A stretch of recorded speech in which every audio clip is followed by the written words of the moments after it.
It's just us. And that truck. Well, a private conversation between us and that truck and its axle. That truck is a gift from me. Squeaky axle. Love, Lauren. I ordered it from trucks.com. Which, oddly enough, doesn't sell trucks. Yeah, I mean, that makes sense because I don't feel like they'd be that obvious. Yeah, no. I don't respect anyone who's that obvious. So then they referred me to actualtrucks.com. Actualtrucks.com, which is www.actualtrucks.com. And that actually is a British thing now, and so it's Lorry's. Is it .co.uk?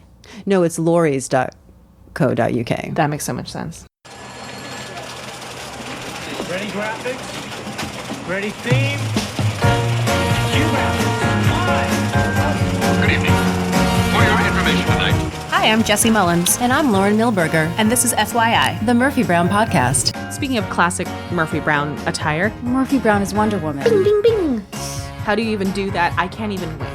Well, I can't wink either. Does security know you're here? And on today's episode, we'll be talking about Season 1, Episode 20, The Summer of 77. Hello and welcome to the show. Hi, everyone. I'm Lauren. I'm Jessie. And we are talking about my favorite episode. Of Season 1. Of Season 1, that's right. Yes. Sorry, Season 1. Let's not throw everything in here. No. The original title of The Summer of 77 was Can't Get Our Fill. Which I love that little pun. Yeah. And going back, there were some other episodes that we found out after the fact had other titles. Like when we spoke with Russ Woody, we found out Nowhere to Run was called Death of a Silverbird. And Set Me Free was originally called Rescue Me. Yeah. Probably also for the song. For the song, yeah. Exactly. Written by Diane English. Yes, it was directed by Barnett Kellman. Two up-and-coming names within our podcast. You may be hearing from them soon. And we actually have commentary from the DVD from this episode from Diane, which we'll pepper throughout the episode. Peppering. A little spicing. Mm-hmm. It aired May 8th, 1989, the day before Candice Bergen's birthday. What a lovely birthday, this lovely episode. Yes. Yeah. And it was one of Joe Ragabuto's Emmy submissions for consideration for Best Supporting Actor. I can see that, especially because, based on our conversations with Joe, which I love that I get to say that, you can see that he finds a lot of joy as a performer in working with others, not just, what am I trying to say, schmacting for someone. He's actually really into the connection, and this episode is so much about their connection. Is that some Yinglish? That is a little bit of Yinglish. I feel like we might be getting back to that concept a little later. We will, yeah. So the episode starts with a cold open with the song In the Midnight Hour, particularly the performance by Wilson Pickett. And as I often do on this podcast, I'm just going to bring up that my favorite version of this song is from the movie The Commitments. Check it out, kids. Anywho, so the In the Midnight Hour was originally performed by Wilson Pickett in 1965. It was also released on his 65 album of the same name, also appearing on the 66 album, The Exciting Wilson Pickett. Just in case you can remember which Wilson Pickett, this is the exciting one. It was written by Pickett and Steve Cropper on the Atlantic label, placing it at number 134 on Rolling Stone's list of the 500 greatest songs of all time. It was his first of two entries on that list, the other being The Amazing Mustang Sally, from the album of the same name. Interesting. And in 2017, this song was selected for preservation in the National Recording Registry by the Library of Congress as being culturally, historically, and artistically significant. And I could not agree more. So we have this cold open, which according to the Murphy Brown book actually also contained Murphy. But I think they had to cut some things for time. She can't think of an idea. She's trying to type in her office. But the main crux of what we see is Miles on the phone, a landline. Talking, trying to figure out the coffee on the coffee island. And this is actually based on a real thing that happened. I know. I'm not surprised at all. Diane apparently caught Grant confused by the coffee maker at her house. Oh. Although I love the way in the commentary she says that everybody becomes stymied by the coffee maker. The only thing I wrote here was, how many men does it take to fix a coffee machine? Yes. Yeah. The idea behind it, according to the commentary, was that all of the assistants are gone for the day. It's very late, and all this high-paid talent, as Diane said, doesn't know how to provide for itself. Does not know how to provide for itself. They even bring the janitor in. I know, and he can't figure it out Just either. Another man. I love how at the end of it, the back sort of falls off, and Frank just sort of takes it and has this look on his face of just utter... I put utter dismay. Yes. Miles, the janitor, and Jim all turn it Miles turns it upside down, and all three of them are looking at the bottom to see if there's directions. And then it clearly unplanned, the top falls off. And Joe very, very quickly and comfortably just catches it and then does this like turn out toward the audience with this look of dismay. It's genius. I wrote comic gold, but I also wrote that Frank deals with the coffee maker like it's a committed relationship. He's like, oh, What? What? But I was saying that's clearly wasn't supposed to happen. Also, it's not the first time this episode that Joe does that same face. No, he does it a lot. It's really good. He does it a lot, and I enjoy it turn very out much so. in- Something also Diane said is that this particular episode is backstory, which we will discuss, and that most TV shows, don't establish it so early. But this was something they really wanted to do to add texture to these people. And also she talked about how that Murphy Brown, which we talked about with some of the writers, utilizes the 3-act structure, that most sitcoms are 2 acts. Mm-hmm. And I think that definitely comes from her theater background. Absolutely. Nice. Yeah. Yeah. So we're in the bullpen. At the real midnight hour. Yes, right? Nee. They were around the glass table. Diane mentions in the commentary that they picked this particular table because they needed something that was intimate and small enough and could get all the camera angles. Yeah. Which is really interesting. So Miles uses his first come on people. I feel like this is very much like we're getting nicknames here. We're getting sort of the Miles with the wordage, kind of a Miles that we are used to. This is very familiar, Miles. I didn't, in the way that we've talked about how you don't remember much of season 1 because you know the other seasons better and you got used to them before you were able to see season 1. I am having a similar trouble, which has kind of been mentioned a couple other episodes about how watching this with new eyes and really trying to watch it as if I'm seeing it for the first time and what strikes me, I don't like Miles yet. Oh no! There have been a couple where I feel like him in this episode. Well, what I was going to say was this is the first episode where I start seeing the competent Miles that I remember from childhood enjoying. All right. But even in this first opening, this first scene, this is the moment where I was like, wow, I don't like Miles yet. If I was a new watcher, there have been a couple moments that have endeared him to me, but overall, I'm still very annoyed by him. And it isn't until a little bit later in this episode where I went, there's my Miles. There's the character I like. I didn't realize how irritating I found him, and not in a fun way. He's coming. Yeah. The Miles we love is coming. And Exactly. I see it for the first time in this episode. Yes. So they're trying to focus. They have to come up with a light story to sort of balance the segments, and no one can figure it out, and everyone's distracted, particularly Murphy. She's pretty sure they put MSG in her sweet and sour shrimp, and that's all she can focus on. She's getting itchy. Her eye is doing this amazing twitch thing. It's the things that Candice Bergen can do with her eyes shows her comic genius. And I've never seen anyone do it specifically the way that she does, but her eyes are so funny. I wrote, how do you even do that? I can't even wink. Oh, I can't wink either. Yeah, it really makes me sad. I'm very sad I can't wink. I also look like I'm having like a mild seizure stroke when I try to do it, and it really amuses people. I literally look like I'm blinking Yep. because I'm blinking. But I can blink really fast, so go me. Okay. But I am very impressed by and inspired by her eye work. So they were interrupted by Eldon. Wait, I'm sorry. Oh, yes. It's just that Frank has a fortune cookie. Oh, I forgot about the fortune cookie. And he reads it and he goes, "The generous will laugh, but the lonely will move on." Then he pauses and does the same look that we just saw with the coffee maker out and goes, "What the hell does that mean?"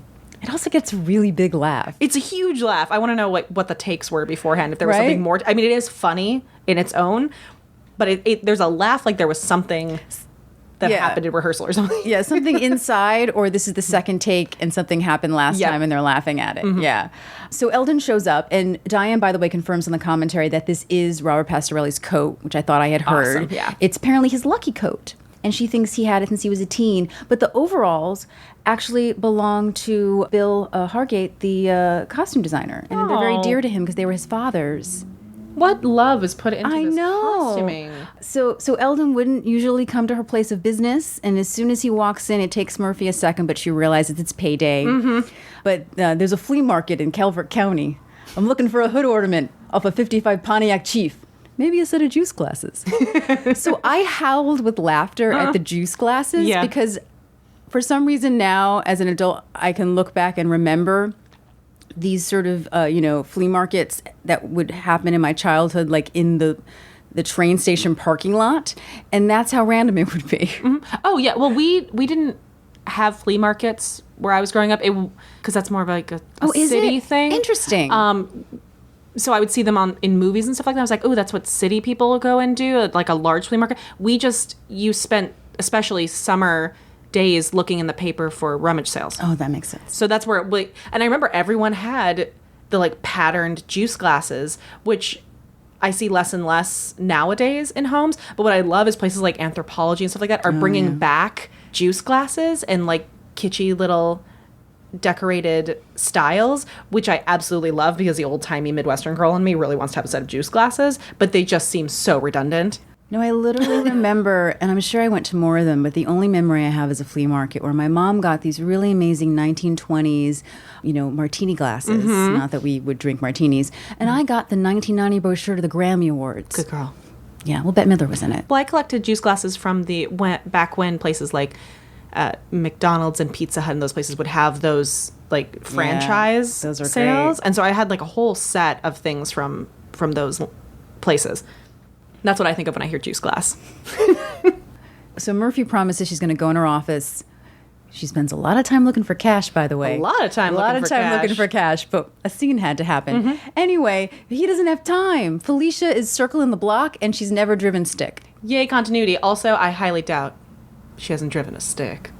But Then Corky comes in off the elevator with ice cream in her coat over her shoulders. Gorgeous indigo color on her. It's that crop jacket, which I don't want, but man, she sells it. And she took a walk around the block, and it really cleared her head, and it's such a beautiful night, except some strange woman in a truck almost mowed down 5 people in the crosswalk. Also, Eldon's face watching her during this entire section, I screen capped. I'm jumping ahead a little bit, but when she does the pitching, spitting on Frank, there's a section where he's just standing behind her with this beaming face of love. And I screen capped it for all of you. He's enamored with her, and it's lovely. And to go back to Murphy's Pony, this is something that the Barnett and Robert came up together that then the writers integrated into the script. Because it's so charming. It's of course he's enamored with her, and he just thinks she's this beautiful unicorn. And I love, because even in the kind of lecherous way he speaks to her in this section, it's that difference between someone who is an entitled creepazoid, who thinks like, oh, I'm going to get this, and more just like, he is just sincerely throwing his best work at her because he just loves her. I love that you call her a unicorn to him, because he's never seen such a mythical creature. Yes, she is mythical. She is the Pegasus. Well, in the commentary, Diane felt that, and I'm sure the writers, I should say, that this was a way to bring Eldon out of the house, bring him into, the gang. And they thought it was a story, his love for her, that they could maybe ride for the whole series. And it's great to just, pull everyone out of their normal space. And it's nice to see Eldon and have a reason I believe that we are seeing Eldon. Like, it's not just oh, look, Eldon's suddenly in the office. Like, I actually completely follow that. She's stuck there till midnight. She wasn't home when she planned to. He needs to go to the flea market. Like, it all works for me. And they're very good. They're not shoehorning. Not at all. So Corky has the perfect idea. Miles says he already told her, I don't think the show is ready to follow Nancy Reagan on our first trip back to the grocery store. Please tell me you pulled the same New York Times article that I did. About Bush? About Bush going to the supermarket? Of course I did. So here's the thing. I just want to, and I'll put this in the show notes, it's the Bush encounters a supermarket is amazed article, right? Yes. Oh, go ahead. Well, because I think we're about to say the same point, actually, which is inaccurate and blown up in spin. But what I find interesting is, we talk a lot about people spinning interpretation of events for their side or the other side in news these days. And I wrote down that I think it's classic newspaper lampooning, that they took a moment where maybe he looked a little perplexed and turned it into, he's the biggest idiot who has never seen this fancy supermarket thing that's ever happened. I believed that George Bush didn't know how to use a scanner. Yes. And it turns out it's not real. It's not real at all, actually. But I also am very amused that we said this about George Bush Sr., having no idea about the idiocy that was to come. No, he did not. So Corky calls Miles the office comedian, and I wrote, Miles is punchy, but everyone's really tired. Yeah. So Corky pretty much taunts them. She has this great idea, and she's not going to tell them. They're going to keep pitching and pitching and pitching until you rot, because nothing will be good as my idea. pitching, and that's when she spits on Frank. He's like wiping away his eyes. Which I want to think was something that Joe did and was not in the script. But Yes. I loved that he did that. Kudos to her delivery. Kudos to his selling. Yeah. Her delivery. Or maybe she actually spit on him in rehearsal. And so they just kept it. They just kept it. So apparently the writers really wanted Corky to save the day, and Faith loved that. So Eldon is just, again, looking at her with love, and she notices and she goes, "May I help you? Hello, I'm Eldon, Yes. and I love you." Oh, how sweet. Does security know you're here? With this nod, like she's speaking to a simple child. Every time we got to that point, I had to say it, like, the delivery that Faith gives on that line is wonderful. It's so good. And his, too, just like, and Eldon, I love you. It's just so good. And so then Murphy emerges from her office. Obviously, the cash was hidden somewhere in a deep, dark place in her office. It's what's interesting is if she was still drinking and smoking, I would have assumed that she was getting some like calming, relaxing substance in while she was in there. But now that she isn't, I'm like, what are you doing in there? Yeah. Maybe she was just punching a pillow. Maybe it was in different areas of the office. Ooh, she's hiding. Because she gives him cash on the barrel head. I love that word, Yes, barrel head. yes. It's so particular to Murphy. Yes. And gives to her character. I also love the way Candace comes in and she kind of leans on one hip and like gives him the money. Awesome. Yeah. It's really just, Pew. Yeah, exactly. It's awesome. I got everything going on. Yeah. And then on the commentary, when she comes out, Diane literally says, "Look at that belt."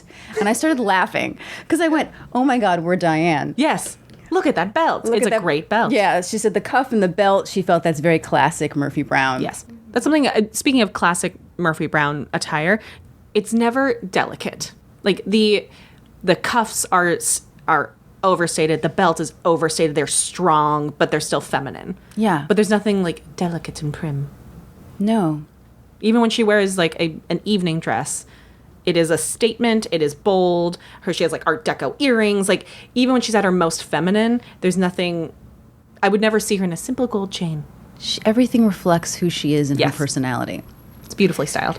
Congrats, guys. So Eldon decides he's going to stay because he's never seen Murphy work, but he's just in love with Corky. Yep. Because they can't fit everyone around the glass table, Corky sits on like a little high chair. She's up above everybody. Exactly. And I thought, what a very particular piece of placing, but also she looks adorable. She looks adorable, and I also love that visually we're giving Corky, who's about to triumph, a moment of glory. Yeah, so she's high above them, just like eating her ice cream. I was like, Miles looks so tired. Oh, he's so tired.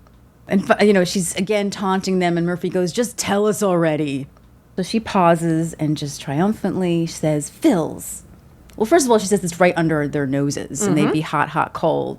So it's going to be Phil's 70th anniversary next week.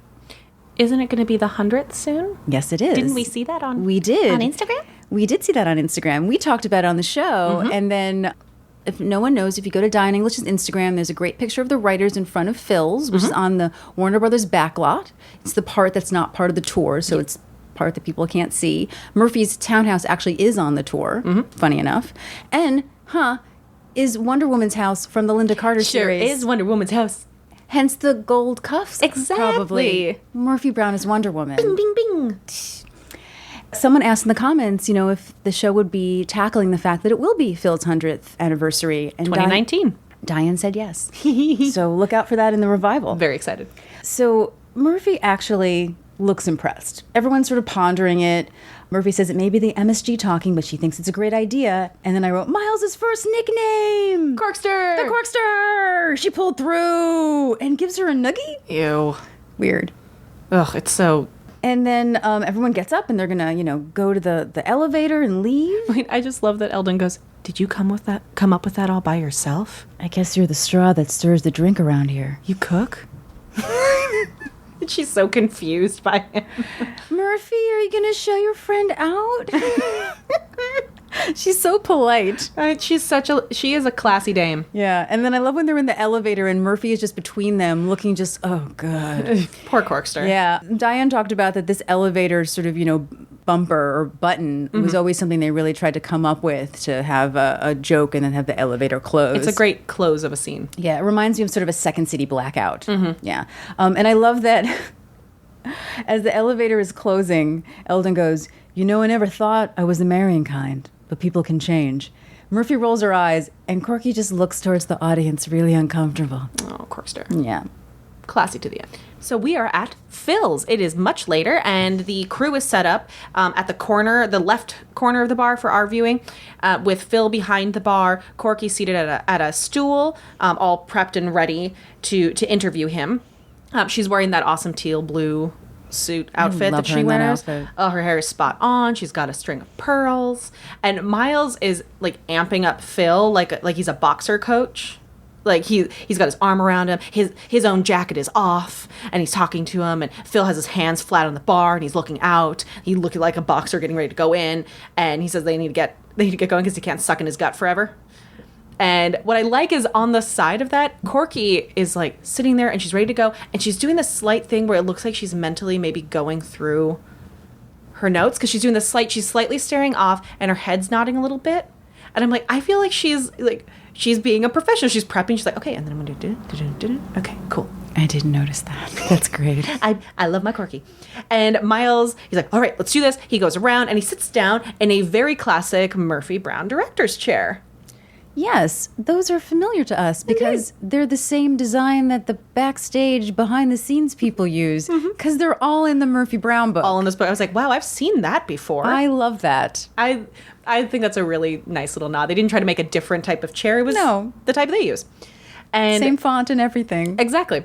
We see that the cue cards are ready. They're gearing up. I love that you can see the cue cards actually have writing on them, which I'm going to screenshot and try and reverse so I can read it. And Corky launches into a very confident opening. She's been doing this for a while now.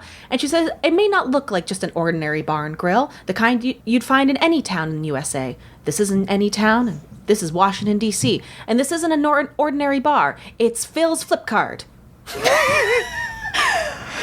Oh, it's such a good joke.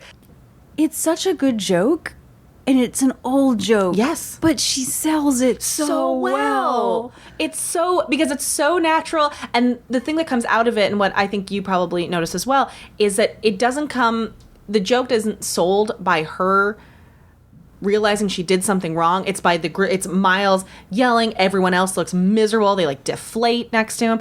And she is so defiant that it's not her fault. That's what I love about it. Yes. And what I like is that even Phil deflates. So this isn't the first time that the crew is sick of this. It's that Phil has seen this happen multiple times today. Oh, yeah. So it's not just a Corky thing. This is today Corky thing. And she says, it's not my fault. If they're going to write flip card on the card, I'm going to say flip card. I told them not to do that. Which, kudos, Corky. That's a good point. Like, she's like, hey, I gave you a solution. Stop putting this on. Also, why does it say flip card on the part that she's looking at? Because that doesn't seem like it would work. It's for her to know that they're going to flip the card and she has to wait. I know, but then why keep it on there? If she's asked you not to, like, this is a teamwork, people, ensemble. You're so on her side. I'm so on her side here because she's right. She's clearly embarrassed, but she has asked for a fix. She has asked for assistance, and they didn't listen.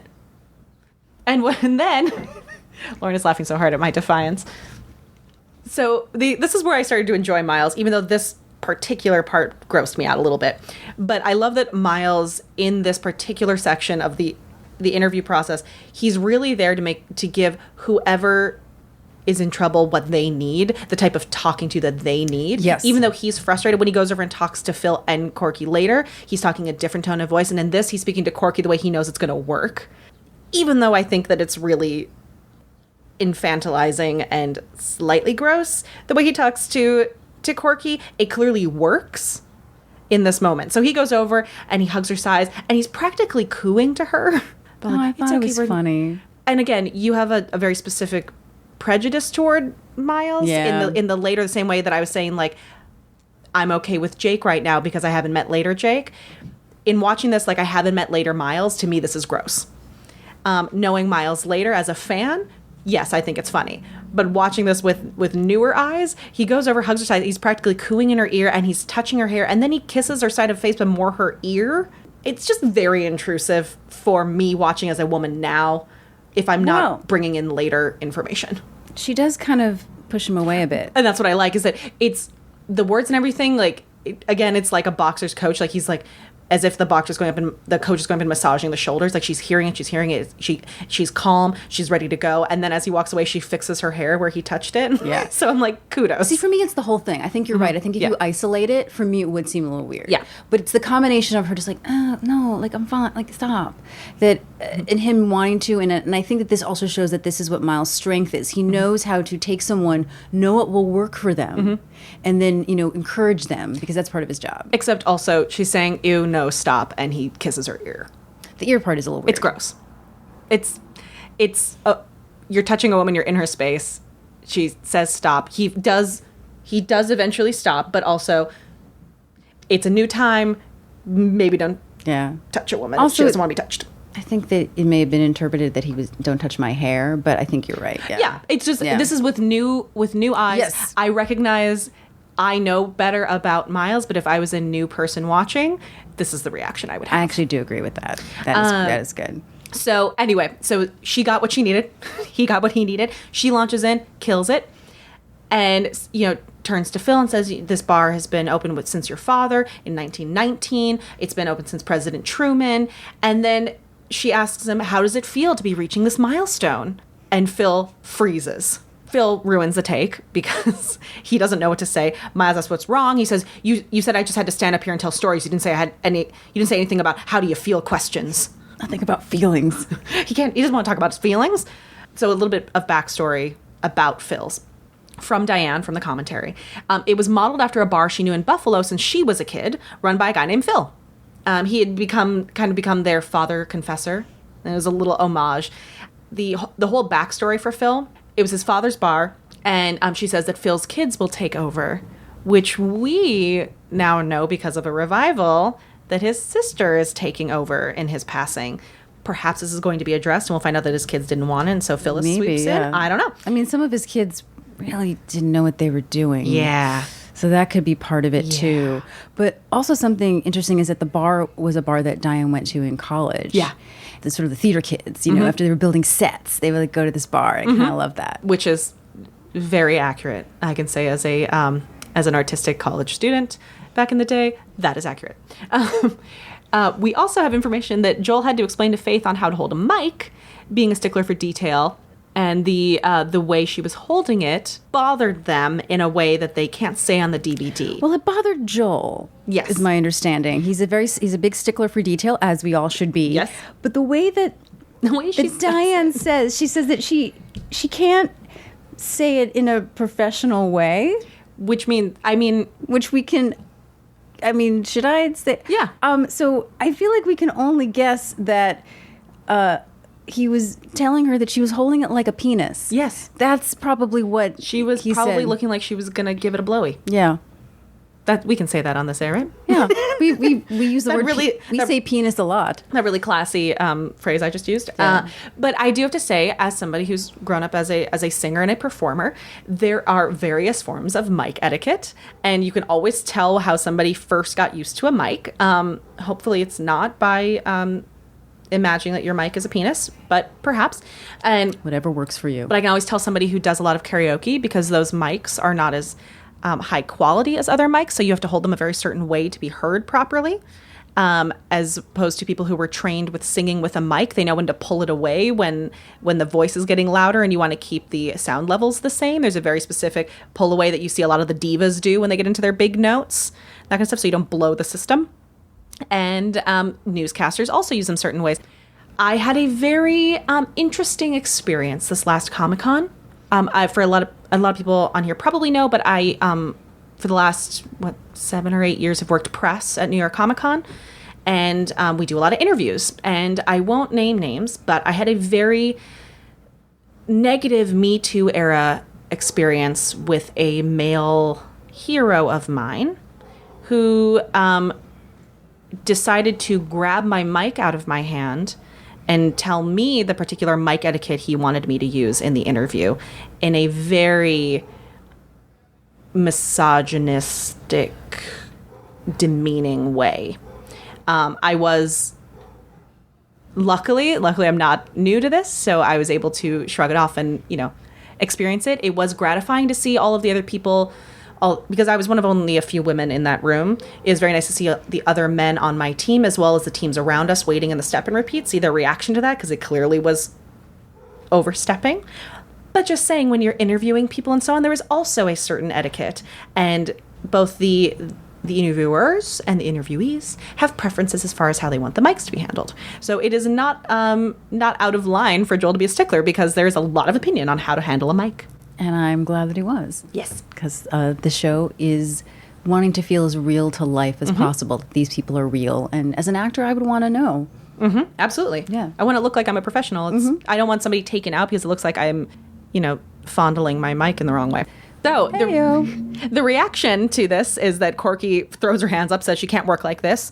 Miles goes over to the bar, and he does this thing where he puts his hands down on the bar, his head drops, and then he all of a sudden stands back up, and he's in director mode. Because he tells them, he says, we're not here to invent the wheel. We're just here to relax and have fun. And it's the perfect way to tell them, guys, it's just us. We're just talking. It's fine. It's such a good director moment. He's really good at his job. Yep. I have to say that when Miles puts his head, down like that, I wrote, "Hi, Miles. We've missed you here in season 1. Welcome to the table, my boy." There's our Miles. Yeah. Yep. So he asked Corky to jump to her next question. We'll move past the feelings for Phil. And she asked him what the most unforgettable moment at Phil's is. And he says, well, there are a few things. Dwight Eisenhower recreated the Normandy invasion using beer nuts and Cheez-Its. Or the time that Bob Woodward locked himself in the men's room with no paper. And Phil wouldn't give him any until he told him who Deep Throat was. Phil knows who Deep Throat is. Oh, he does. Yeah. Diane says that he's the filing cabinet of Washington. Then he pauses and gets a smile on his face. And he says, but if you're looking for favorites, I guess my choice would be, and he has this big smile, he has this little exhale of slight laughter, says, first time I met Murphy Brown. And the camera does this to the left, whoosh. And we are in 1977. Jimmy Carter is sworn in as the 39th President of the United States. Fleetwood Mac's Grammy-winning album, Rumors, is released in the United States. Chuck E. Cheese Pizza Time Theater first opens in San Jose, California. The Supremes perform their final concert together at Drury Lane, London, and then disband permanently.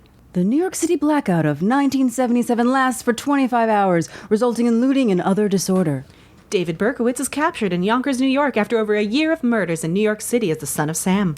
And the king of rock and roll, Elvis Presley, dies in his home in Graceland.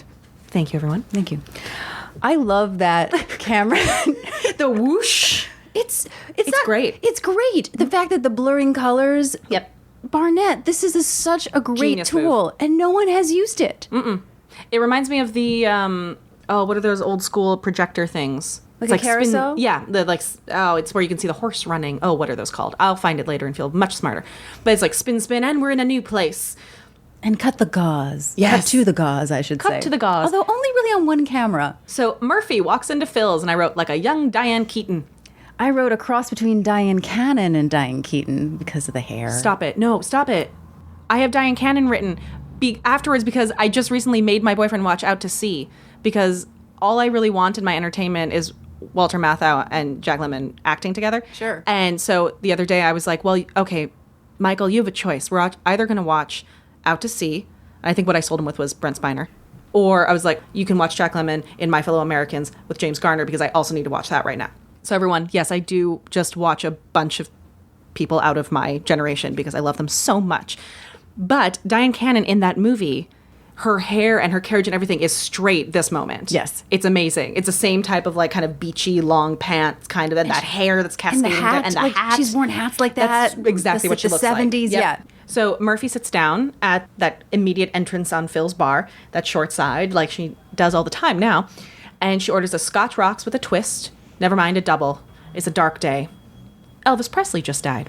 She said she heard it on the radio, and the next thing she hears is Sean Cassidy singing "Do Run, Run, Run," and I almost hit an abutment. By the way, because we covered Darlene Love on the show, that line means something more to me now. Right? Also, abutment is a word that Diane seems to like to use. It's used a lot. It is, because people try to correct it for me and tell me that it's not a word. You're like, oh no, But I wait. know this word. Like, I think, Lauren, I think you mean this. I was like, no. No, I mean an abutment. It's a thing. It's also a great word that we don't use enough. No, we don't. It has died, and that's why people don't recognize I it. think so. They think I mean an embankment, and I'm like, Yes, no, that is probably it's an abutment. an abutment. I wrote here that I love all of the business at the bar in the scene. Him making it, her with the cigarette, like everything they're doing. It's just so natural, and I immediately believe this conversation is coming out of it. It makes it very natural. This business really shows what a great actress Candice Bergen Yes. is.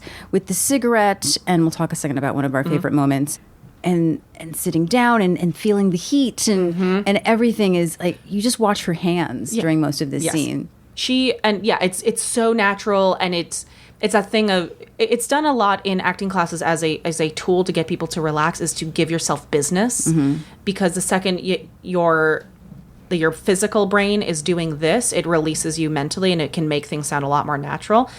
Now, granted, it's why some actors get very, very prop oriented, because they need that. But this is proof of why that's a tool that people often use, because you just believe this conversation is coming out so naturally, and she can do all this other stuff, so it doesn't feel like a planned line.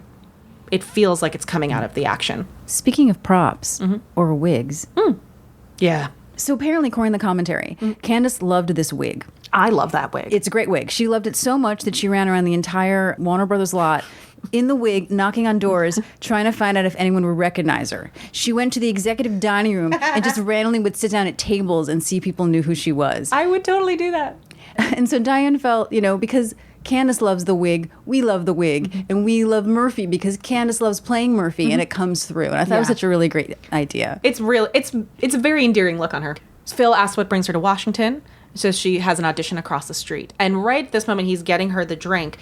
So we just heard her order scotch on the rocks. Mm-hmm. And so he shoots her the scotch with the rocks. And as they're talking about the job that she's auditioning for, she's actively taking, and also right in front of him, which is a little confusing, taking the ice out of the glass and putting it in the ashtray, which I wrote alcoholic warning, Yes. because she's trying to keep it neat. Absolutely. But what I never seem to notice, now this scene is in On Another Plane. Yes. And so I know this scene very well. And I always love that moment. I think I noticed it more as an adult.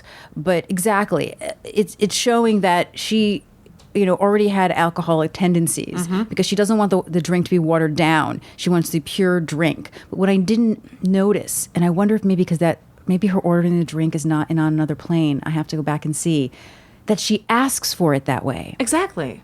Which is, I think, a stage of denial or Yeah. trying to fake out people. Exactly. So she can say, well, I ordered it with ice. I don't know what you're Yeah, talking like about. it waters itself down.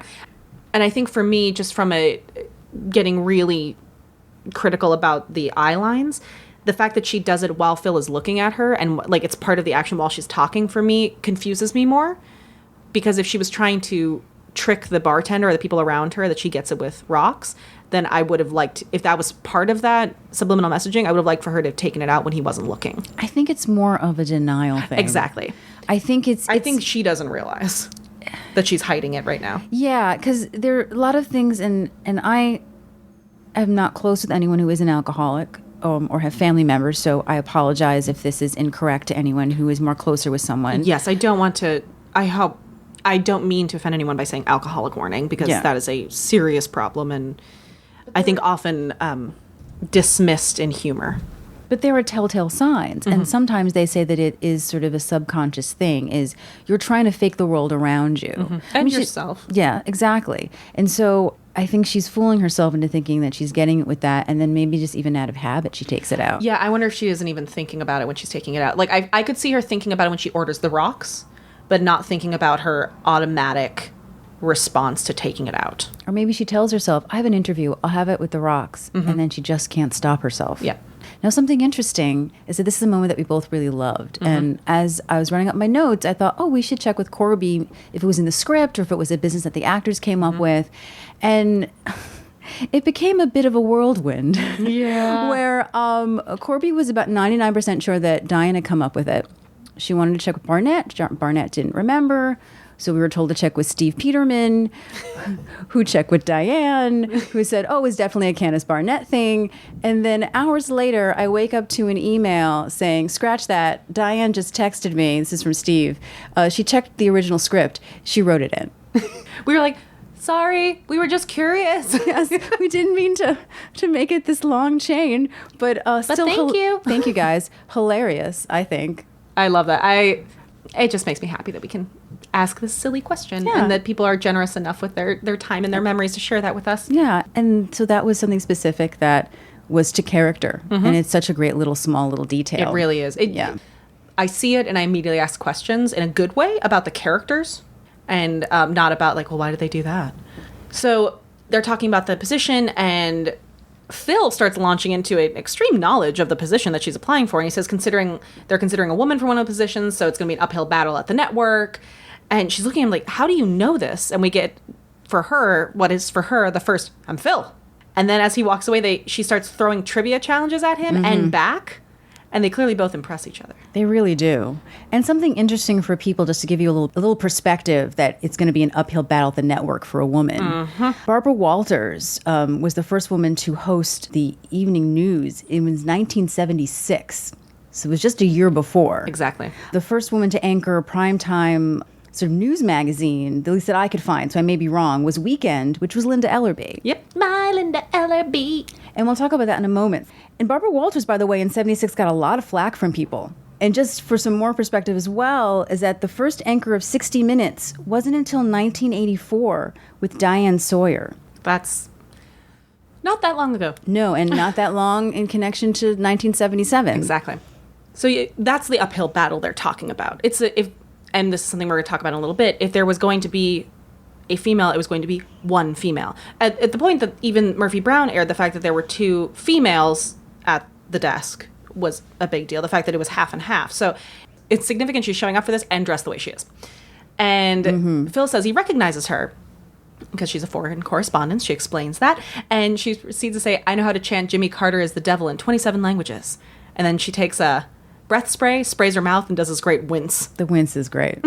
And then Frank Fontana enters the joint. Frank Fontana. To the most huge, uproarious laughter. Oh, the reaction is gold. As if the crew hasn't seen the wig. I really want... It is ridiculous. And the mustache on top of it. Oh, the mustache is the best. Oh, my gosh. His mouth looks so different. The way he's speaking. So Diane said that Joe loved this wig because of the female attention he got on set from it. I also wondered maybe Was it positive attention? He thought it was. Okay. Hey. It was a different time. He had hair. I think that was the big thing. More positive than the toupee? No, but still hair. I feel like that's why the crew was laughing so yeah, much. because it is, as opposed to the toupee, which is kind of, you don't quite realize until it's called out. This is significantly different. Also, the 70s where no one apparently had hair products. Yes, no one. It was just wild and free in that summer heat. Yeah. So Frank is much like Murphy, dressed in these sort of pales, oranges, dark tones. We'll see more of that later. It's a great time for fashion. There's an old car. It was a great detail I had never noticed in the back there, which is great. He moses up to the bar. He orders a club soda because he's got an audition. Unlike Murphy, who was drinking away. Drankin'.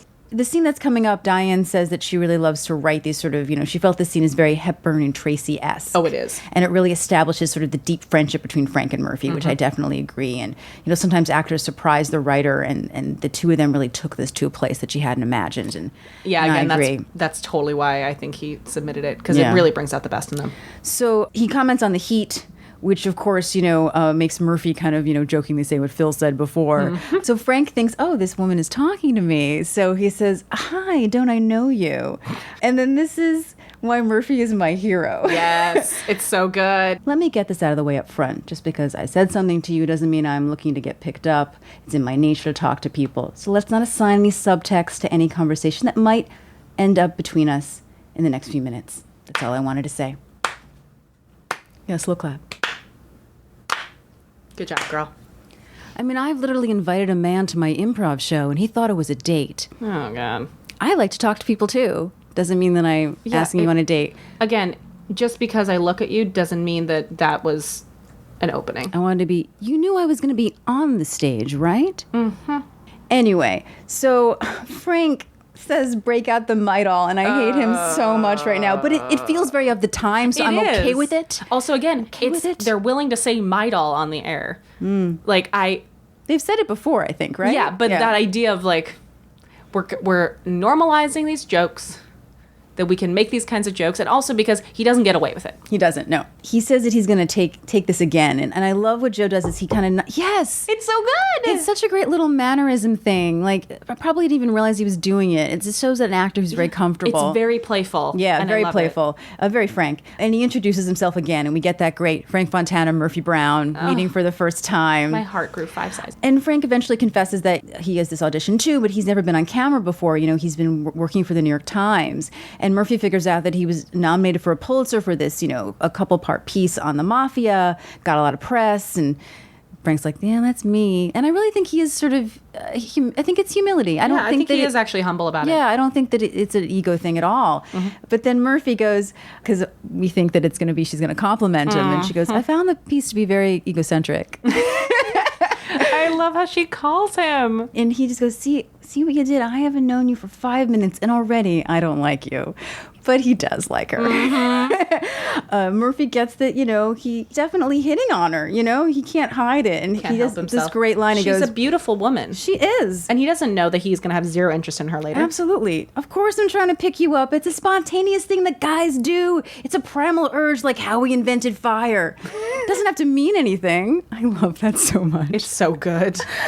She tells him to go to a disco. He says he's never been to a disco. She says he has Bee Gees written all over him. I love how it offends him. He hates the Bee Gees. Admit it, you took hustle lessons. And what do you listen to, Casey and the Sunshine Band? And this is great too. Murphy goes, I don't own a record made past 1968. Ooh, hipster. And now, ladies and gentlemen, you're at the point of the show that proves my entire worth in life. This is Lauren's moment. This is my moment. I'm probably going to it up too. Please do. Come on. I've seen it on another plane way too many times because I can do this. Johnny's in the basement mixing up the medicine. I'm on the pavement thinking about the government. Man in trench coat, badge out, laid off. Says he's got a bad cough, wants to get it paid off. Look out, kid, it's something you did. God knows when, but you're doing it again. I didn't know that was Bob Dylan for a really long time. I can also guarantee that she looked at no words for that. Yes, you were my... I was here. I was honoring that. I try to do it in one breath because it's two people, but it's really hard. So It's almost weird to me to hear it in one voice. I know. Like, it does feel like a back and forth to me. That's why I can barely breathe when I do it. I have to go to the gym more. It's beautiful. Thank you very much. Excellent work. So this is Subterranean Homesick Blues, which I didn't know until I was in my 20s. I definitely did not know the title of that song for a really long time.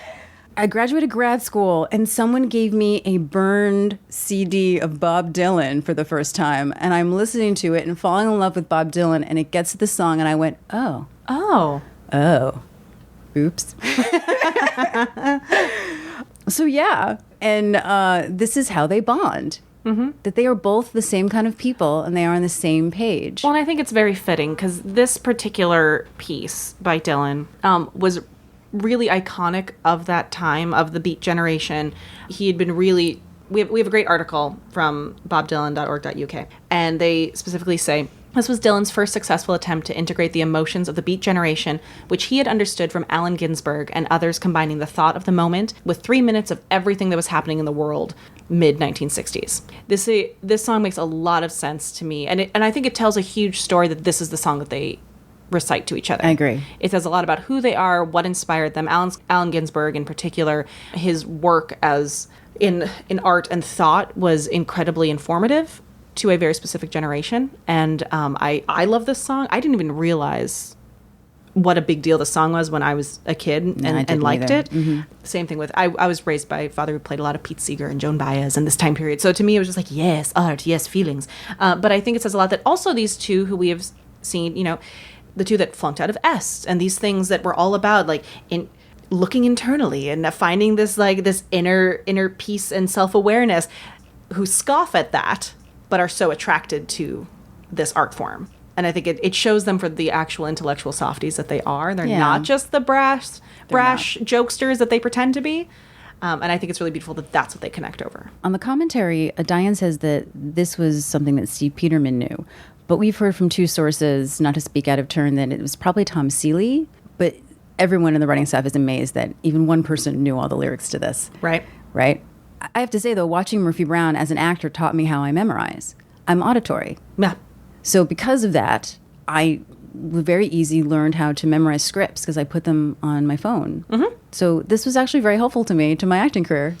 So this is one of Diane's actually favorite moments in the entire series, particularly between the two of them. She feels they were running on all cylinders. So Frank asks when her audition is, and she says it's in 10 minutes. And she's had about like 2 drinks already. I think she orders a third one. I can't remember now, but she's drinking a lot. Mm-hmm. And, you know, Frank is in shock. You know, she better go change fast. But Murphy, you know, goes, this is the way that I'm dressed. This is who I am. This is me. You know, she's not a Barbie doll. She's a serious journalist. So they need to get going, and Frank offers to pay. But she says no, you know. By the way, with a cigarette dangling from Candace's mouth. It's so specific. I love it so much. I've been acting my entire life, and I have yet to be able to pull off how to act with a cigarette dangling out of your mouth. No, and you can hear everything that she says. Yeah. And it's still, there's even a point, I think, when she is lighting a cigarette. Like, it's not like you can't hear her. Mm-hmm. So they go back and forth about who's going to pay. Mm-hmm. And Murphy says, you know, it's a 70, she can pay her share. And Frank goes, half. Who taught you math? Burt Lance? Burt Lance again. Yeah, another Burt Lance joke. Got to rip into Burt. Yeah. So again, Murphy sprays her mouth with the spray so that she doesn't have alcohol on her breath. Mm-hmm. She winces every time. Oh, and cigarettes, that's right. It's a great combo in that mouth right now. It doesn't work, though, because I had a math tutor who smelled of nicotine and mint. You don't get that out. It does not get out that quickly. It was so gross. Yeah. It doesn't work. So she goes, it was interesting meeting you, which I love. It's so good. Like, they are not good yet. Yeah, and then they banter on their way out. And then apparently, according to the Murphy Brown book, there was a point where we don't see his face, but Phil's consoling a guy named Ron, and that it's okay, he can run again in 80. Aww. You won't be too old. I'm kind of glad they cut that. Yeah. A little too much. So we are back in the present at Phil's, and it is pandemonium. Phil is now standing at the front at a podium with a mic. Like, we're in like either we're at a speaking engagement or at some really huge chain restaurant. Back in the day before they had little buzz things. It's a Bennigan's mic. Yep. Or we're at a graduation. And we have this out-of-towner couple, and they are trying to get, and he's like, they want to know when they can have a reservation. He says, well, maybe next week.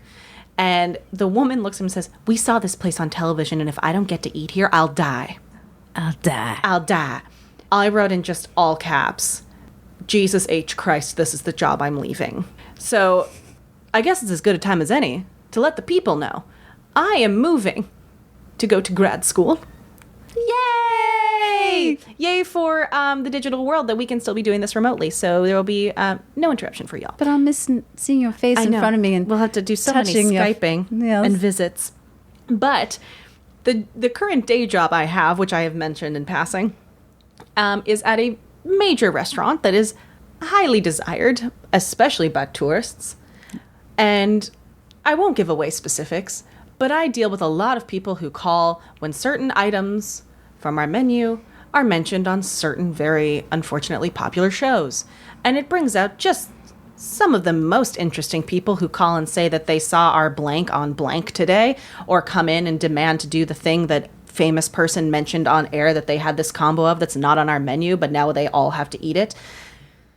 I just started getting hives watching this couple speaking to me. I'm like, oh, I hate it. So this is a real thing for people in tourist popular locations. And her intensity, because she doesn't say, I'll die. She just says, I'll die. I'll die.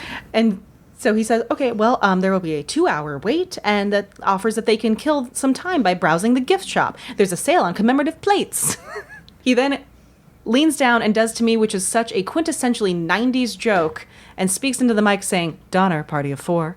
I feel like I saw this joke in everything as a kid. I didn't know what the Donner Party was until I was a lot older, and I knew to make jokes about the Donner Party if it was about people waiting to get a reservation or a skeleton. But I didn't really know why, and that's because twisted writers like this beautiful room of minds wrote so many of these jokes into things. I have one of those, Isadora Duncan. The scarf joke. Yep. I didn't get it, but I was in so many sitcoms, and when I finally got it, I went, oh, God. I love and appreciate you twisted dark minds. Well, Diane said this was an in-joke in the writer's room. Oh, of course. Also, just in case you're wondering, there's a game out now called the Donner Dinner Party. Oh, good. Which looks hilarious. There's a great book on it that came out. this year. It's a tragedy, everyone. It's a tragedy, yeah. But, I enjoy humor. So after he says this, I just wrote, there are so many little old tourist ladies, and they are just filing in from the front. They're not even stopping at his podium. They're just filing back to the gift shop, looking around, taking pictures. He's yelling over them, no pictures, please. And I love that right in front of him, not in the hero table, which we'll talk about in a minute, but in the table just before it, there's a woman in a lavender blouse with puff sleeves and a little tie at the neck with giant, 1980s glasses, which I love. And she looks so happy. She's clearly hiding laughter at the pandemonium around her, but covering with just being so happy to be there. And it cracks me up. And through all this chaos, the gang shoulders themselves in. And they're saying they need to eat quick. They need to get out of there. And Phil tells Mild, no, he told him that he has to make a reservation. Murphy looks over and says there's someone at their table. And this is what Diane calls the hero table. That's the classic table where we always see Murphy and the gang either speaking to someone at or having a meal at. And Murphy goes over and starts taunting the guy who's sitting there about how long he's going to take, which granted, it's one dude taking up the entire table. Yeah, that was an error on Phil's part, whoever sat them there. Yeah, I'm sorry. You need to be better when you're in customer hospitality service. And as she's saying they're taunting this guy, trying to get him to get up, we just hear, hey there, stranger. And what I love is the introduction is not, look, it's you, and wait for the audience to realize. She turns around and says, Linda Ellerbee. Applause. Freakish applause. Everyone's so excited. I love it so much because at this point, Linda Ellerbee's a big deal. It also reminds me of when we get to the Kelly Green episode. Look, everyone, it's Murphy Brown. Yeah, exactly. It's so like I'm going to say your name. Yeah.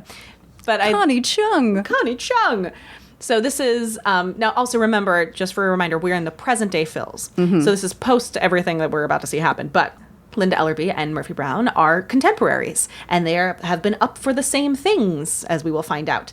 And just for some reference, the amazing Linda Ellerbee, who we have talked about in another episode, but she was a pioneer for women, not only in broadcasting, but also I would say in male-dominated workforces. She was her first anchor job was on Weekend in 1974. In 76, she became the first female co-anchor on the ABC Evening News. She was working with Harry Reasoner. Is it Reasoner? Mm-hmm. Yeah, that's right. Okay. It was an ABC News program. It was a really big deal. And that she earned $1 million a year, which was a really big deal for a female.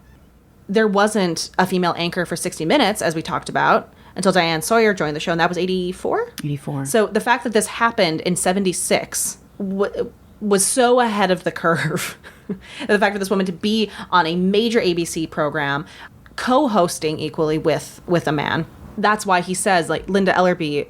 So as we have talked about in the past, because I'm just going to post articles about Linda Ellerbee on the show notes because she's amazing. You need to read up on her. The reason I knew her so well was that she hosted one of the longest running Nickelodeon series, Nick News with Linda Ellerbee. It was 178 episodes, and it ran from 1992 to 2015. It's an American educational children's and teenagers television show. And it was all about educating our children with the actual current events and news around them. And I think it's and my own mother's political awareness and social awareness are many of the reasons why I felt empowered as a child to know my world around me. It wasn't just about hearing. It's the idea of, I'm a Republican because my dad's a Republican. I'm a Democrat because my mom's a Democrat. I was given the same current events that my parents were. And the idea of trusting our children to know about the world around us and not just hide them behind your interpretation or your packaging.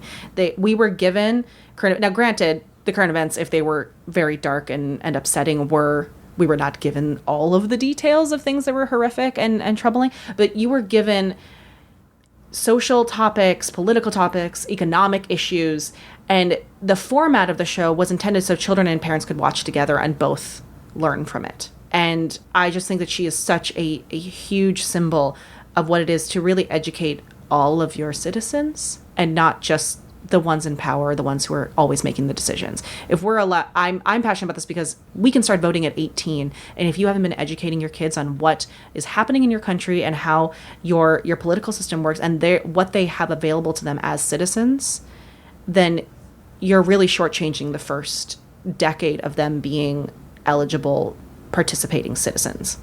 And something that I think Linda Ellerby did up until only 3 years ago was really be a champion for not using kid gloves and making sure that our kids are aware and participating and educated and trusted. And that's why I love her. I agree. And something I didn't realize listening back to the commentary is how much of a consultant Linda Ellerby was and how much Diane felt, because she had read her book, that she was using a lot of Linda to base on Murphy. Something also interesting, I found an interview with Linda Ellerby talking about being on the show, and she said that eventually Diane had to give her a line reading because she felt like she wasn't being Linda Ellerby enough. And she said, just tell me how to say it. Just tell me how to say it, and I'll do it. Yep. She wasn't being her enough for Diane. Exactly. That she needed. No, you need to be the other you. So Linda's there, and they are commiserating as friends. Linda says there's no way she would have missed the anniversary at Phil's. She wants to make sure she doesn't miss out on a commemorative plate. Good delivery there, Linda Ellerby. It was great. It was funny. Go, Linda. And they reminisce, and they talk about them both being up for the one female position at FYI. And Linda says that she really wanted that job, and Murphy plays as if she didn't. And Linda says, "You flew in from Zaire." Murphy says, "Oh, well, I had a date." And our cue into our next scene is Linda saying, "That's not the way I remember it." So we go, Whoosh! and we are now drowning in browns and oranges and yellows. I'm so happy. I wrote, oh God, the 70s. I wrote, "Yay, 70s!" I'm wearing that color right now. You I are, love actually. 70s Let's get- color palettes. Let's get you an avocado appliance. Do you know what I would do if I could? I know you love them. We've talked about this. I would be so happy. Where is my avocado green, like, refrigerator with like the actual like full length door handle that screeches a bit too? We had a similar refrigerator in my basement that was tied so the children wouldn't hide themselves in it. But you could open it up a tiny bit. There was a can of Tab in there. Tab. Yeah. So yes, it is 70s-tastic, and 70s-tastic Linda Ellerby Yes. is on our screen. Lip glossed. And this Beautiful. clip, actually, Linda recommended that they use. So is awesome. we have Arvin Johns, who we've only heard about, and now we're meeting, and Jim, 70s Jim, Young Jim, I love him so much. watching a clip of Linda on the FYI set, as we mentioned, laden with browns and yellows, but also the font, the FYI font is definitely a 70s. They had a makeover at some point in the 80s. Yes, I love that we see what original FYI was.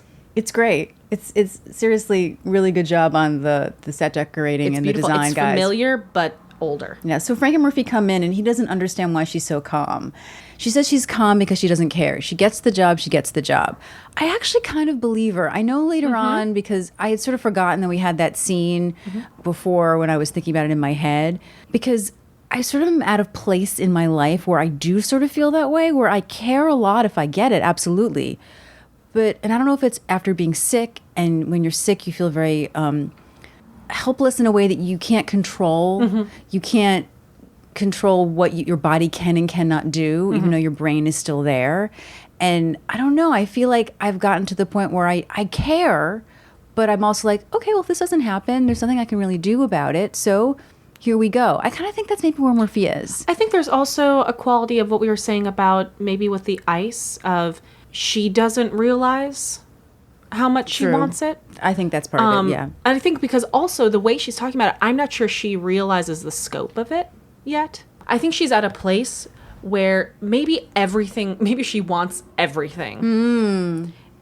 And I don't think she realizes how much this will mean to her.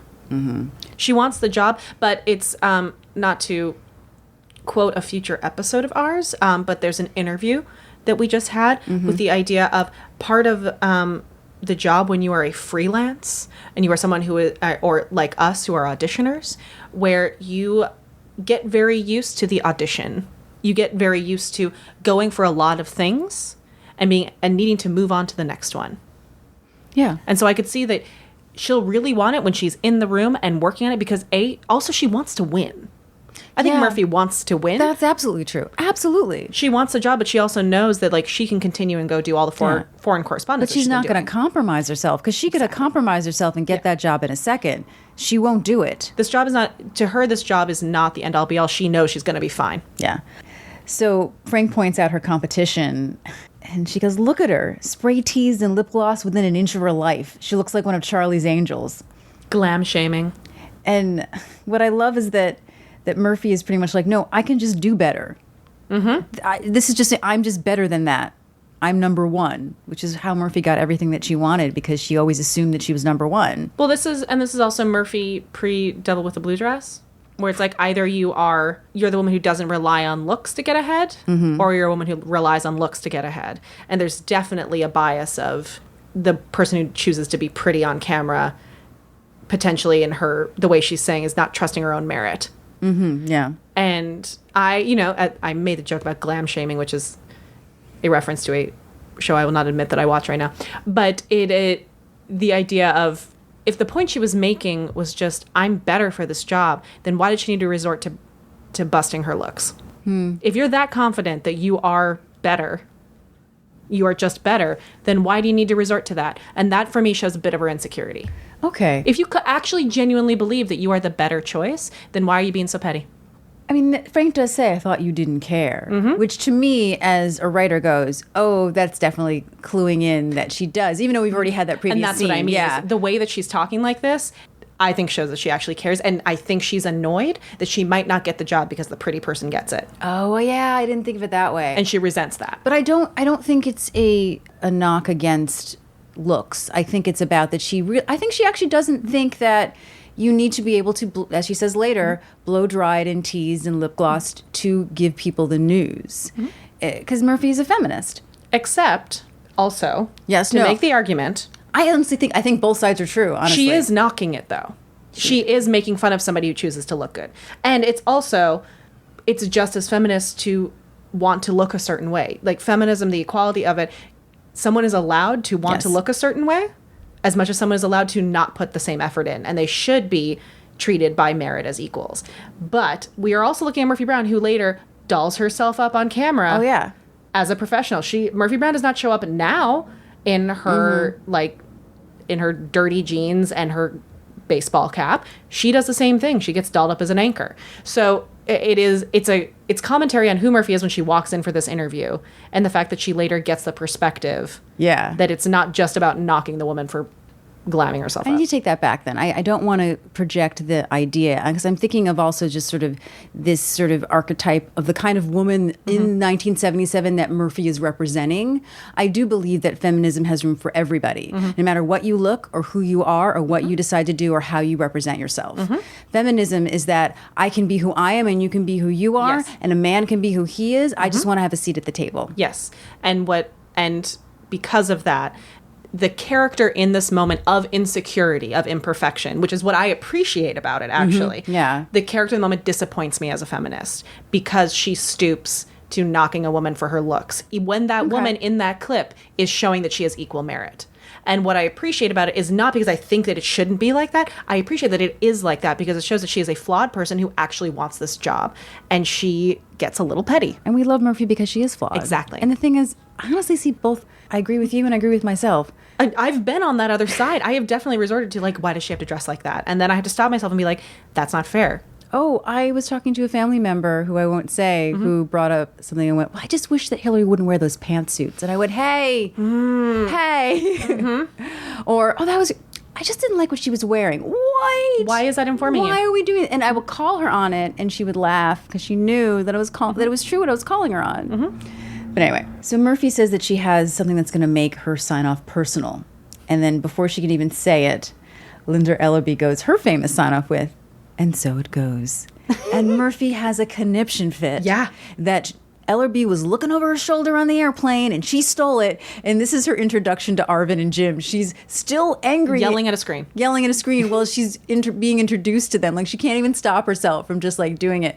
And they're kind of ignoring that whole thing and just meeting her and niceties. Oh, we've been following you as a foreign correspondent. And this actually confirms our canon of 16 years. Yes. As we said, it was probably a mistake at the time, but they totally cleared that up. Yes. It completely works for me. She Absolutely. was hired by Gene 16 years ago as a foreign correspondent, and then she was hired for Exactly. FYI. They That's even why it works say- for me because she hasn't been working for Arvin Yeah. for 16 years. No, they Gene. say the network. It totally fits. Yep. I'm fine with it.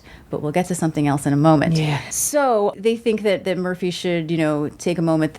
They're going to put her in hair and makeup, and she stops them. And I love the way Candace plays this because there's an exasperation of, okay, I've heard this enough today. Yeah. This is me. This is who I am. This is how I want to do it. And Arvin says, well, I don't care if you do it in a grass skirt and a coconut bra. But then Jim, around this time, says something that I think you're probably going to want to say. When Murphy pretty much asks, which I alluded to before, do you have to be, blown dried and, lip gloss to present America the news? And so she goes through this, what is essentially to her what she thinks is going to be kind of a mic drop speech. She's like, do you think blah, blah, blah, blah, like clearly trying to connect to his sense of like the news first. And Jim just goes, yes. I love it. It's so just like, yeah. And then as Murphy is getting ready to go up and do her audition, a tour comes through, which includes baby Miles. And when the audience figures it out, they completely lose it. It's so well styled that and this kid, who I believe, was he coached by Grant? Yes, so Grant coached him himself, and he was very proud of his performance. It's so good. It is so clearly Miles. And you hear when the audience really, because the kid immediately is pulling focus in the best Grant Shod kind of way as he's walking in. The big grin. That big grin, those glasses, the outfit, the hair. It is so well styled. And this kid was coached so well by Grant that you, without anyone being like, Miles, come back here. Like the audience is laughing and cheering immediately. Because it's so well visually produced. You might know this kid. This is Jason Marsden. I wrote, he's the kid from our 90s childhood. Yes. He was on Boy Meets World, Full House, Step by Step. He was the announcer on the new Young Mickey Mouse Club. And I think something that you probably, have mentioned before in the show is he's in Hocus Pocus. He's Zachary Banks. He's the black cat. He's the voice black cat. And he actually does a lot of voiceover work Yeah, he now. does. And he was 14 at the time. Yeah, he is the best. If you look at his face, especially like older face, all of a sudden you see all of the characters that he played in your childhood. It's amazing. But here's the problem. His mother comes in and he goes, this is what I want to do. She goes, no, you're going to be a cardiologist. But here's Like your Uncle Stuart. Yes, thank you. But here's the problem. Oh, and then he goes, oh, geez. Which was so great. We find out later that this would not be Miles's mother. Yeah, Miles Cannon was ruined here. No, but here, I can fix it. Please do.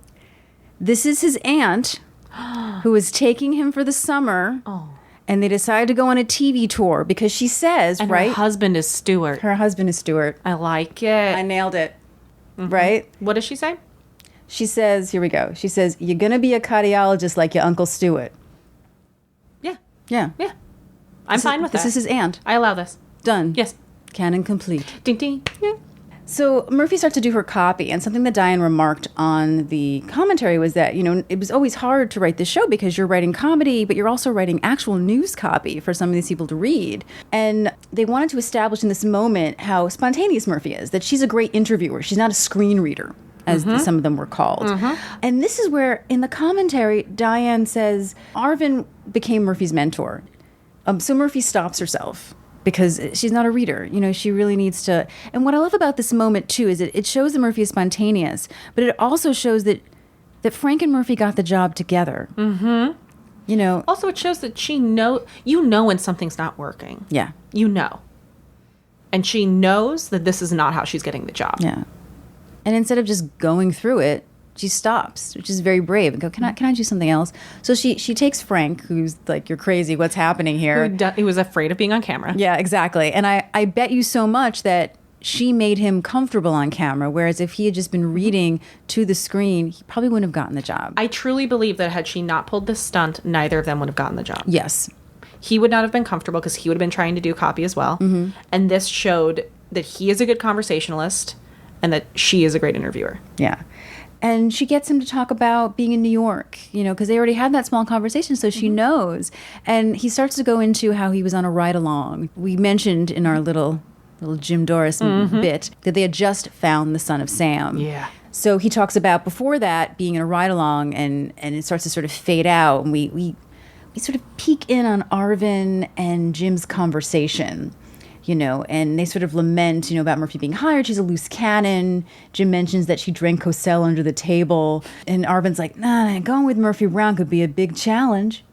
And Jim remarks that Ellerby would be the safe choice. Arvin's getting too old for this, but Jim just has a feeling about Murphy. She's brash, she's outspoken, she's a real pistol. Not unlike Arvin. Which totally Jim is doing on purpose to get at Arvin. Mm-hmm.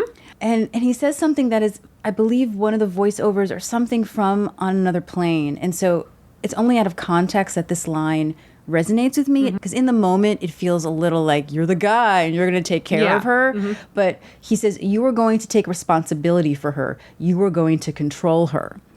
And I realize it's because of what happens in the montage that line means something to me. But in this context, it feels a little... It feels very 1970s men. Very 1970s men. But I think that Jim took it in a different way. I was going to say, the Jim in this moment and the Jim in this flashback, I'm very fascinated by, because I've never seen Jim seem looser. Yes, me too. He's very comfortable and not as stiff, and and I think maybe because he is at the top of the game, he is the leading man at this moment, and not the relic he's afraid he is in the present. But he also, I see a bit of the Jim who got ahead because he knows who he's talking to. Like, I don't believe that Jim saying that is Jim's perspective. No. But he knows exactly what to say to Arvin. He knows exactly what Arvin, at this point in time, needs to hear and feel to take the risk on this risky woman. And I think that the words that Arvin say go into sort of the Jim machine and come out differently. It doesn't come, I'm the man to protect her. Nope. It becomes different. Yep. So Arvin, makes a remark that Phil sort of mentioned, that it's going to be, a uphill battle with the network. And then Jim says something that I know you're going to want to say. Yeah. So what Jim says is, I'm an anchor man, for God's sake. I just do the voice and scare the hell out of him. He goes, this is the summer I grew sideburns. He got colored sheets. Sometimes you have to take risks now and then. Your awkward sideburns. Oh, it's the best. During the scene, Diane commented on the commentary that she was very proud they never talked down to the audience, and that the network felt that they were forcing people to read the newspaper before they sat down. Yet she feels that part of the show is the biggest contribution to their success. Yes. As it always is. They didn't dumb down for the audience. And the audience feels like they are being trusted to follow. Exactly. It's one of the reasons I love the Sorkins, and I love Amy Sherman Palladino, and I love the people who don't slow down for their audience because they know their audience is intelligent. Yeah. And that's the same thing we talk about, why we love people showing us rather than telling us. Lift us up and we will follow. Yep. We shall fly. So we end that segment back at Phil's in the present. Wait. Whoosh! We're back at Phil's in the present, and we're back with Murphy and Linda. Murphy admits that she really did want that job. And I do see it a bit as I didn't realize it at the time, but I really wanted that job. Yeah, you're right. know? You're absolutely right. And Linda says, I didn't steal, and so it goes from you. I stole it from Lloyd Dobbins. I love the way she says it, from Lloyd Dobbins. She's Lloyd really Dobbins. she's funny. She's great. She's funny. She's wry. I like her. Then says, what goes around comes around. And Murphy says, we traded places. And they talk about how they're both happy where they are, and it actually really worked out. And then they talk about, potentially switching places again. And Murphy says, I was wondering about maybe writing a book. And then there's a pause, and nah.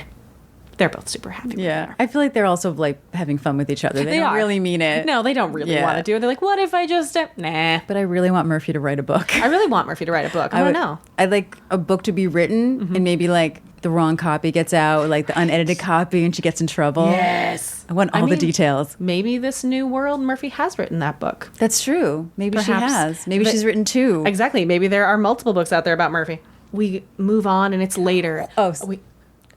Whoosh. Well, not really, but it's okay. Well, it's later at Phil's. The hype has died down. There's like a tumbleweed. There's a bit of a ghost town happening now at Phil's. We're back to only the regulars. And he says his 15 minutes of fame have come and gone. Apparently they all went to Chad's because there was a Dan Quayle sighting in the dining room. Ding. Ding. And then she's like, oh, okay. And there, and then he proceeds to complain about what the hell is he going to do with all these cockamamie Phil dolls, and grabs a doll and plops it on the bartender. May I for a moment? Yes.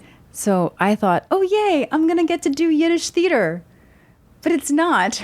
Oh no, It's Yinglish. Yinglish. Can I talk a bit about the history Please of talk about. cockamamie? I love cockamamie and Yinglish. Because I'm fascinated about this. So apparently cockamamie is sort of a hybrid of, they say English, but really it's a French word, which I'm probably going to bastardize, but the way that the Americans might say it was cockamania. That's it, cockamania. Cockamania. But it sounds better in French. It's actually these sort of decals, right? This is how the origins of the word, that in, the 1860s in Paris was all the rage, that, and they didn't call them decals at the time, obviously, probably where the word came from, that you would put on furniture or on, so not on yourself yet, or Yep. on a teacup, and it was all the rage. And then by the time they came to the United States, I would say like early 1900s, young Jewish kids on the Lower East Side didn't know how to say it, well, they didn't know how to spell it, or probably say it, and so it became this sort of hybrid of, it's a cockamamie. So it became to refer to sort of the temporary tattoos that Yeah. people put on themselves, and then it sort of became like a fake, not real. Ridiculous. And interesting enough, the first time that the word cockamamie is technically listed, even though it was probably in radio plays before this, is Woman of the Year with Katharine Hepburn. really? That is the first documented in sort of, videography dialect conversation. Although in the 1930s, there is an article in which someone refers to the cockamamies of their youth, but they're literally talking about the decal. Yeah. So Woman of the Year is really the first sort of reference to it as, what we know of it today. Oh, it's Yeah. so cockamamie. Yeah. It's like foolish. Yeah, ridiculous. so it's not really Yiddish. It's just Yiddish-speaking people taking a word they didn't Coining it. understand and kind of making it sound like their own word. Amazing. Like fancy smancy. Fancy schmancy. Mm-hmm. And schmacting. So that really, I was so excited English. when I found that out. When sort of I love etymology. So yes, Murphy takes the Phil doll that he has offered. I want a Phil doll. Diane has the Phil doll. I don't think she's going to give it up to you. I don't think so, but I'm going to stitch my own Phil doll. That seems creepy, but I want one. Yeah. So Frank comes in and we find ourselves kind of back at the beginning, Oh, I love it. and they sit at the hero table. Murphy has a club soda now. But wait, what I love too is that they come up to the bar at the same point where Yes. they met, Yep. only they order the opposite drinks. Exactly. So, not exact opposite, but Well, alcoholic and non. So that's we have what a I meant. club soda in Murphy's and a draft for Frank. And Frank offers to pay. He's just that kind of guy. He's not afraid to buy a woman a drink anymore. It's the 90s. Yeah. Do you know there's a video compilation we should put in the show notes of just people in 90s movies saying, but it's the 90s. It's the 90s. Murphy realizes that they're so old. And they sit down at the hero table, and this little ending is so heartwarming because it both makes fun of the fact that they're old and they can't remember the lyrics that well. So they start it, they mess up a little in the middle, and they finish it off together, and it ends on just a beatific smile between the two of them. She's holding the Phil doll. Yeah, I love it. Maybe Yeah. I took a screenshot of that. And so we end 1977. And so it goes. You can find us on social media. We are Murphy Brown Pod on Instagram, Facebook, and the Twitter. We are at murphybrownpod.com if you'd like to check out our show notes, FAQs on how to get tickets to go to a filming of Murphy Brown, how to listen to our Spotify playlist, all of the magic past episodes. Indeed. Our faces, our bios. You can read those as Yeah. well. Also, if you don't want to use social media, you can always reach out to us by emailing us at murphybrownpod@gmail.com. Our next episode, episode 21, is The Bickners by Russ Woody And we'll see you next week. for another edition of FYI. The Murphy Brown Podcast. Johnny's in the basement, mixing up the medicine. I'm on the pavement, think about the government. Man in a trench coat, badge out, laid off. Says he's got a bad cough, wants to get it paid off. Look out, kid, it's something you did. God knows when, but you're doing it again. Oh, I take the breath. And that's where I take the breath. Yeah, that's where you take the breath. I'm just hot right now. Whoo!